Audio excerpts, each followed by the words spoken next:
All right, well, thank you so much for still watching New Dawn on Ogun State Television, OGTV. On this interview segment of the program this morning, we are discussing an issue that has been running for quite some time, but that has not actually been taken to a conclusion, and that's about the creation of Ijebu-Remo State.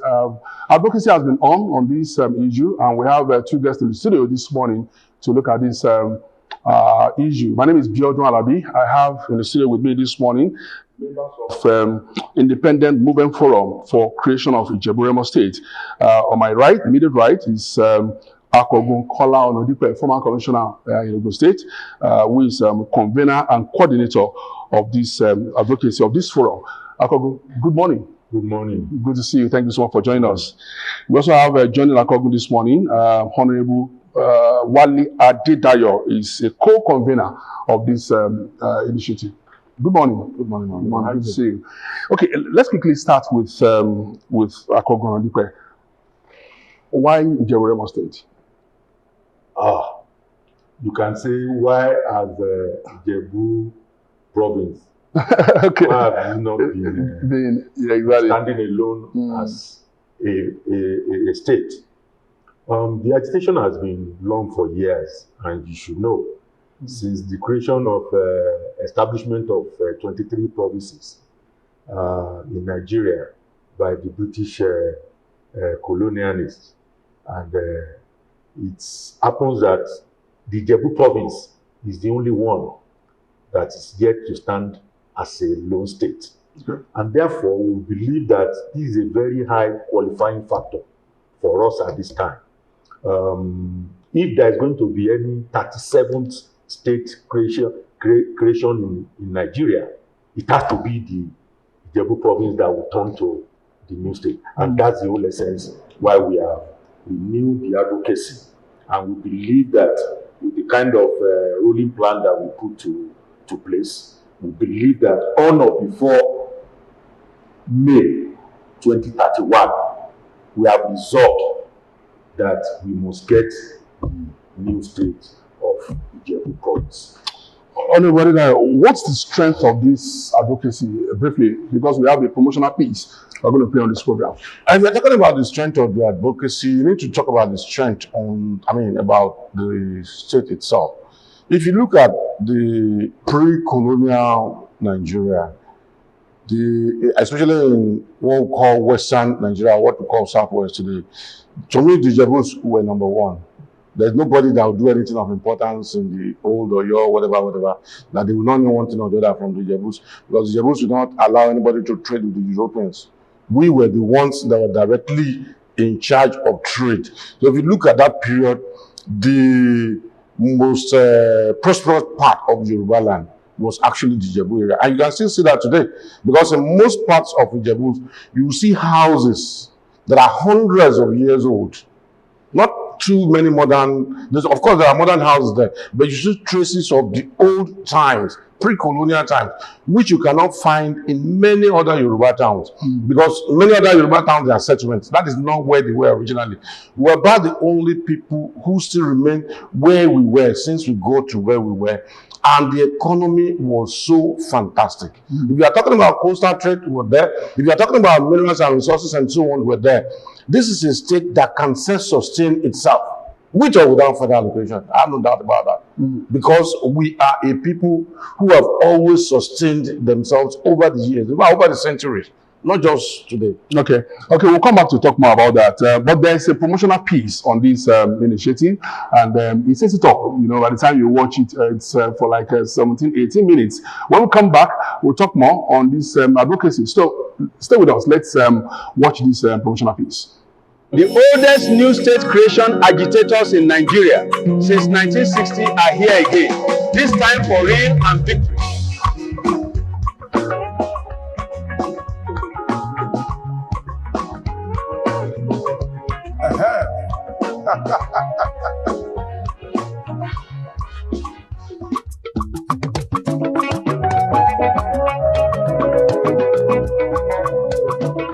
Ìjẹ̀bú ti gbé ṣe rẹ̀ dé o. Ìjẹ̀bú ti gbé ṣe rẹ̀ dé o. Ìjẹ̀bú ti gbé ṣe rẹ̀ dé o.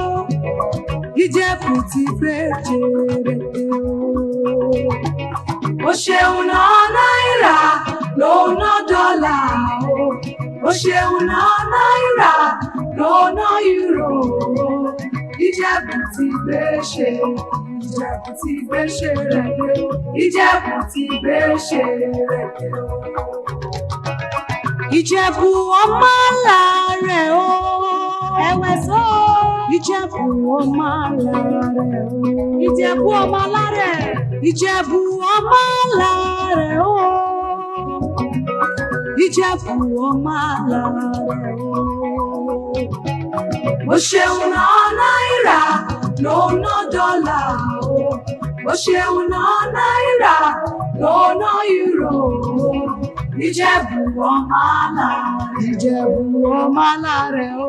Ìjẹ̀bú ọmọ alárẹ̀ o.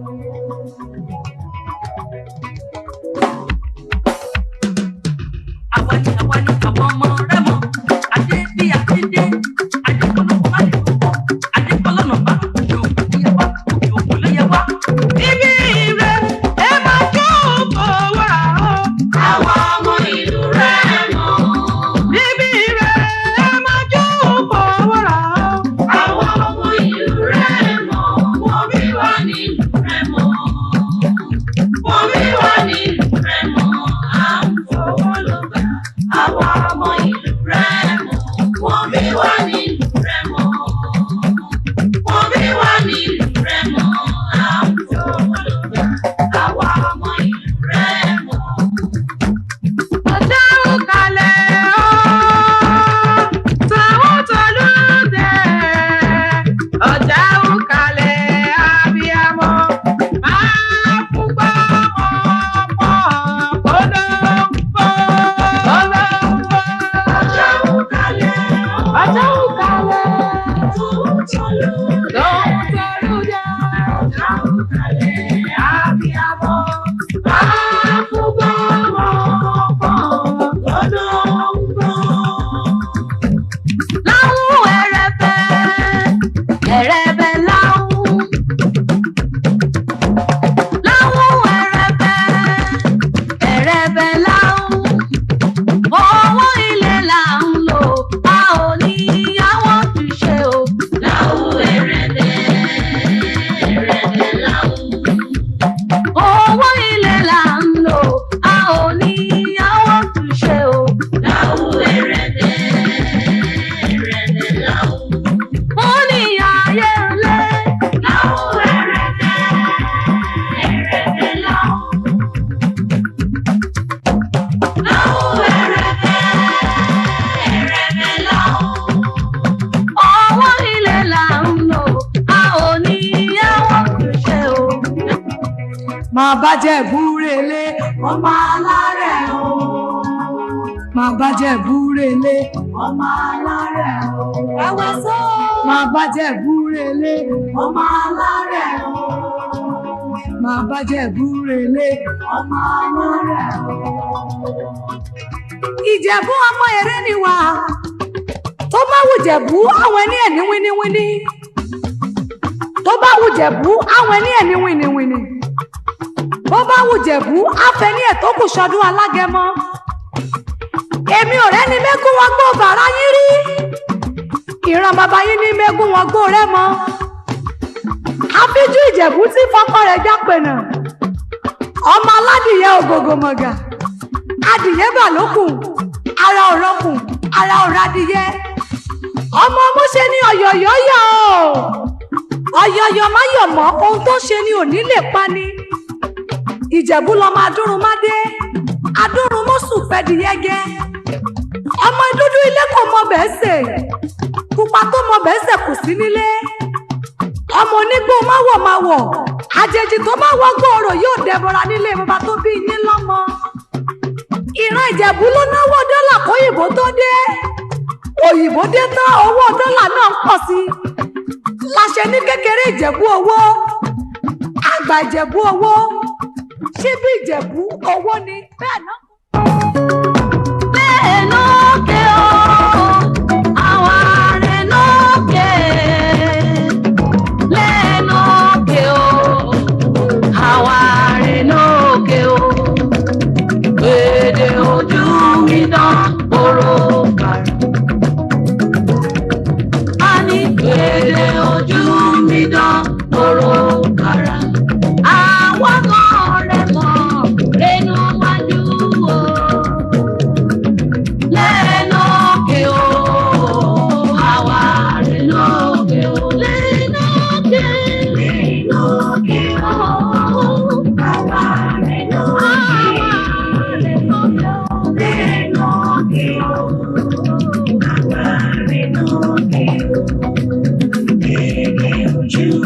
dán olùbẹ̀rẹ̀. Kí ló wí o? Èrè ojú mi dán olùbẹ̀rẹ̀. Àníyàwó rẹ̀ mọ̀ rẹ̀ lẹ́yìn wájú o. Lẹ́yìn òkè o, àwa rẹ̀ lókè o. Oníṣẹ́ àwa rẹ̀ o.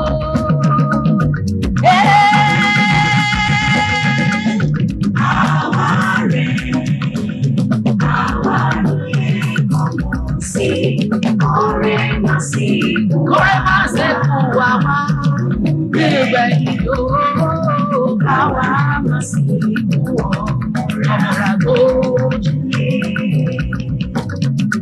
Ọpẹ́ yìí bá mi dé ló ṣàwà ẹ̀kúnrẹ́ lára rẹ̀, ó lé ní ìrìwá.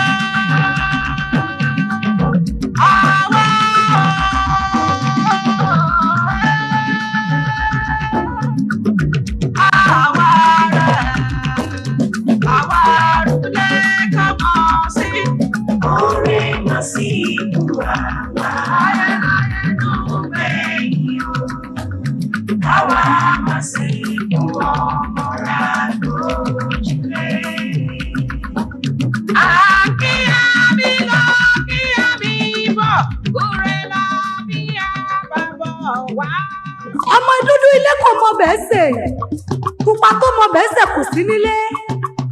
Ọmọ onígbó máwọ̀, àjèjì tó bá wọ́gbọ́ ọ̀rọ̀ yóò dẹbọra nílé bàbá tó bí yín lọ́mọ. Ìran Ìjẹ̀bú ló náwó dọ́là kóyìnbó tó dé. Òyìnbó dé tán owó dọ́là náà ń pọ̀ sí. Láṣẹ ní kékeré Ìjẹ̀bú owó, àgbà Ìjẹ̀bú owó, ṣíbí Ìjẹ̀bú owó ni bẹ́ẹ̀ náà korí kí ní àwọn bàbá tó bí yín lọ́mọ. Ijebu-Remo, ọmọ ìmọ́lẹ̀ tí jọ̀gẹ̀dẹ̀ àgbààgbà, ọmọ ẹ̀lúkú ará ìráyè, ọmọ egúngún, ọmọ agẹmọ, ọmọ ẹgbẹ́ àgbèjì òrìṣà ni wọ́n nílé bàbá tó bí yín lọ́mọ. Kùnlẹ̀ ọmọ ìmọ́lẹ̀ tó borí ọmọ ẹ̀sódò, pọ́pọ́n rẹ̀ akéjì, àìpọ́n rẹ̀ apáfà, egúngún arámọyọ̀ níyí ní Rẹmọ ní tilé toko. Ẹbí rẹ̀ ló nílẹ̀ Ìrẹmọ. Ibi ọba dẹbọrù sí àgùntàn ló gbà. Bóòrè àgùntàn, bóòrè yẹlé, ǹjẹ́ a máa lọ? À ń sọ̀rọ̀, à ń ṣẹ̀ṣà, à ń gbégbá agérè Rẹmọ. Ilé bàbá tó bí yín lọ́mọ. Ẹ̀yin lọ́mọ Ìyélọ́jà o. Ọmọ Balùfọ̀n, ọmọ ìmọ́lẹ̀ tí ń jọ̀gẹ̀dẹ̀ àgbààgbà ní tilé toko nílé bàbá tó bí yín lọ́mọ. Owó mi so níran tàwa o. Owó mi so níran tàwa o. Ẹni owó so níran rẹ̀ ó jáde wá bí. Ó wá bí o. Ẹni owó so níran rẹ̀ ó jáde wá sọ o. Owó mi so níran tàwa. Owó mi so níran tàwa. Owó mi so níran tàwa. Owó mélòó ló ní tó fọmọ Rẹmọ ṣeré? Òde Rẹmọ. Owó mélòó ló ní tó fọmọ Rẹmọ ṣeré? Aṣọ mélòó ló ní tó fọmọ Rẹmọ ṣeré? Ilé mélòó ló kọ́ tó fọmọ Rẹmọ ṣeré? Mọ́tò mélòó ló ní o tó fọmọ Rẹmọ ṣeré? Ẹni owó so níran rẹ̀ ó jáde wá bí. Ẹni owó so níran rẹ̀ ó jáde wá sọ. Owó mi so níran tàwa. Owó mi so níran tàwa. Owó mi so níran tàwa. Akíyàmí lọ, kíyàmí bọ̀, ure la bí a bá bọ̀ wá kúlẹ̀. Àwa mọ̀ rẹ̀ mọ̀ adé o. Adé tọwọ́ tọwọ́. Àwa mọ̀ rẹ̀ mọ̀ adé o. Adé tọ́lá tọ́lá. Ẹ̀dá tí ọmọ náà kó ká lọ nílùú Rẹmọ. lójúde àkàrígbò àsùndàgbé ọkàn wa o. Ọgbọ́n yọ mí lọ́kọ̀ mọ́ sẹ́fọ́ mi lọ́kọ̀ mọ́ pàdé àríjẹ bá mi jẹ́ ọ́. Àwọn ọmọ rẹ̀ mọ̀ adé o. Adé tọwọ́tọwọ́. Àwọn ọmọ rẹ̀ mọ̀ adé o. Adé tọ́lọ́tọ́lọ́. Ẹ̀dá tí ọmọ náà kó ká lọ nílùú rẹ̀ mọ̀ tàbí ṣọmọ lójúde àkàrígbò àsùndàgbé ọkàn wa o. Àdúrà tí mo mi gbà ní kọ̀kọ̀ ọba jẹ́ kó ṣẹ o. Àdúrà tí mo mi gbà ní kọ̀kọ̀. Bí mi fèrò kí tún wẹ́ bọ̀ jẹ́. Tèmi àsùnwọ̀n níbi mi fèrò kí tún wẹ́ bọ̀ jẹ́. Èmi àrọ́ wọ́n fi ṣe. Èmi àrọ́ wọ́n fi ṣe o. Nígbàkúgbà olóore kàn mí o. Èmi àrọ́ wọ́n fi ṣe o. Ẹlẹ́dàrè mi kọ́. Ẹlẹ́dàrè mi kọ́. Ọmọ àlà ojú àrùrè. Mo ní èmi àrọ́ wọ́n fi ṣe. Àrọ́ wọ́n fi ṣe o. Èmi àrọ́ wọ́n fi ṣe o.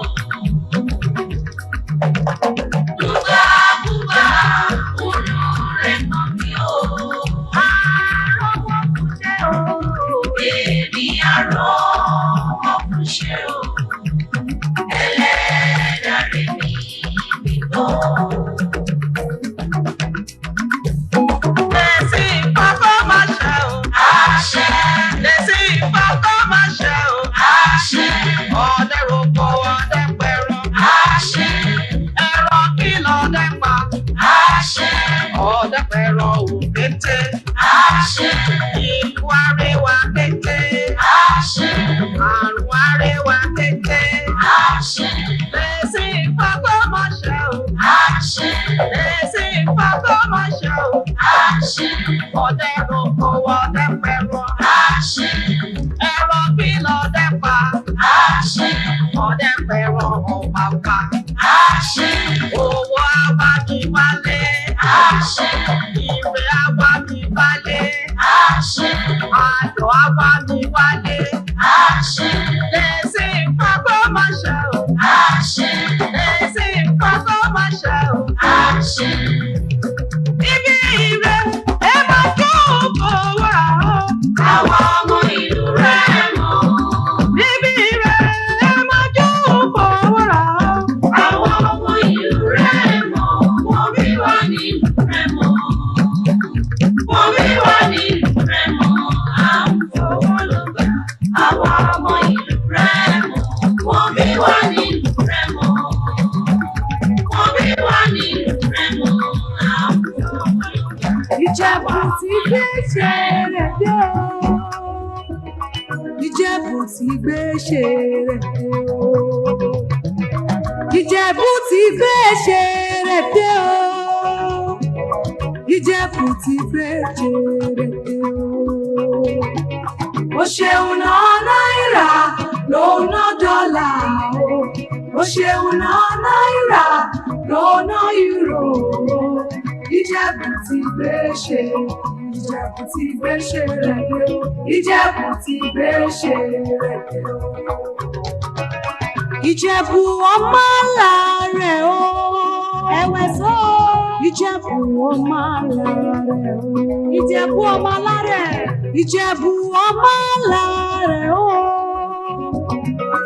Ìjẹ̀bú ọmọ àlàrẹ o.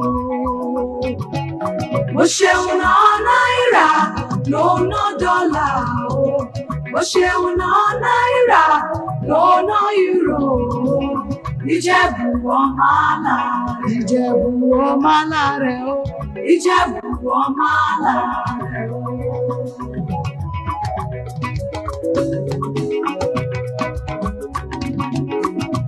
máa bá Jẹ̀bú relé ọmọ alárẹ̀ o. Máa bá Jẹ̀bú relé ọmọ alárẹ̀ o. Ẹ̀wẹ̀ sọ. Máa bá Jẹ̀bú relé ọmọ alárẹ̀ o. Máa bá Jẹ̀bú relé ọmọ alárẹ̀ o. Owó mi sò ní ìrọ̀tà, owó mi sò ní ìrọ̀tà wá. Owó mi sò ní ìrọ̀tà wá. Owó mélòó lò ní tó fọmọ rẹ̀ mọ́ ṣe rẹ̀? Òde rẹ̀ pa owó mélòó lò ní tó fọmọ rẹ̀ mọ́ ṣe rẹ̀? Aṣọ mélòó lò ní tó fọmọ rẹ̀ mọ́ ṣe rẹ̀? Ilé mélòó lò kọ́ tó fọmọ rẹ̀ mọ́ ṣe rẹ̀? Mọ́tò mélòó lò ní o tó fọmọ rẹ̀ mọ́ ṣe rẹ̀? Ẹni owó sọ níran rẹ̀ ó jáde wá bí.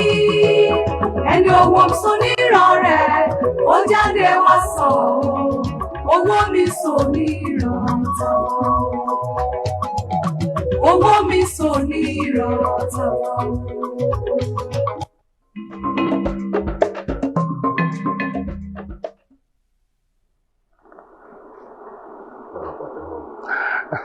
All right, I do not think you need anything that's outside that production to know the extent, at which this group has gone in terms of pushing for the creation of Ijebu-Remo State Independent Movement Forum. I still have two guests with me, and in the next 5 minutes, we'll wrap things up. Let me quickly go back to Akogun now.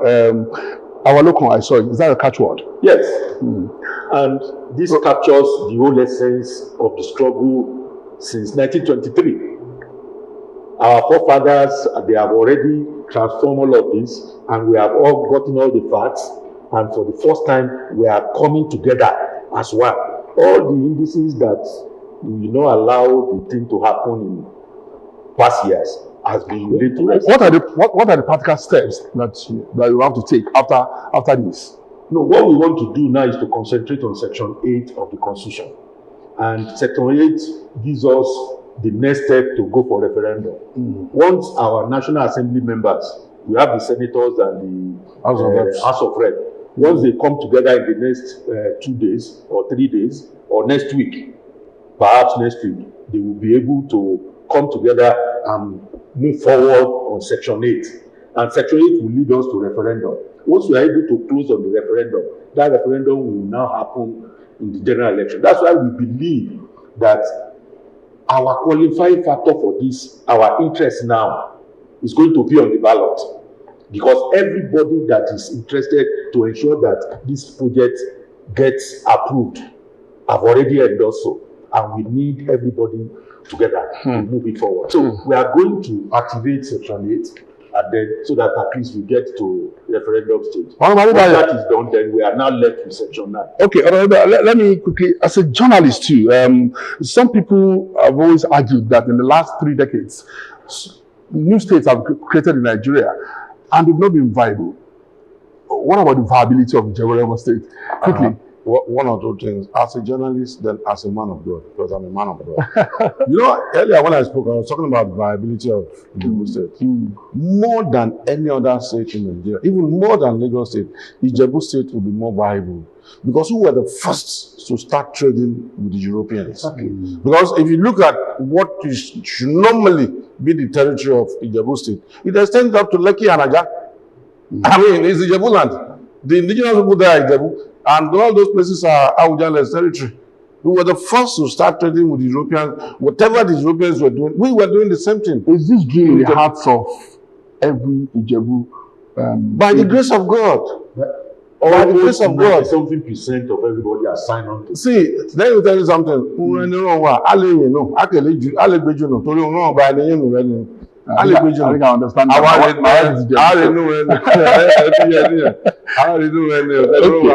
Okay, so as we are wrapping things up, you're cocksure this will happen. By the grace of God. And that's why the our local is very, very important. Don't forget, we have a lot of Ijebu-Remo indigenes. And we have the wife of the president there, who is from Ijebu. And we have quite a load of people that have already come into this matter. And for the first time, this is the most important thing in our life that we want to put in the next election. We want to wish you the best of luck in this journey. Convener, coordinator, Independent Movement Forum for the advocacy of creation of Ijebu-Remo State. Thank you so much for coming to this program, Akogun. Thank you very much. Honorable Wale Didayo, we also thank you so much. You are a co-convener, and we wish you well in this journey. Let me also acknowledge that we have Mr. Tunde Akaribo, the coordinator for youths on this journey. He's also with us in the studio here. We must also thank him so much for coming. Okay, Need On continues with the second segment of the discussion segment today with Dominic Agbeya shortly. Please stay with us.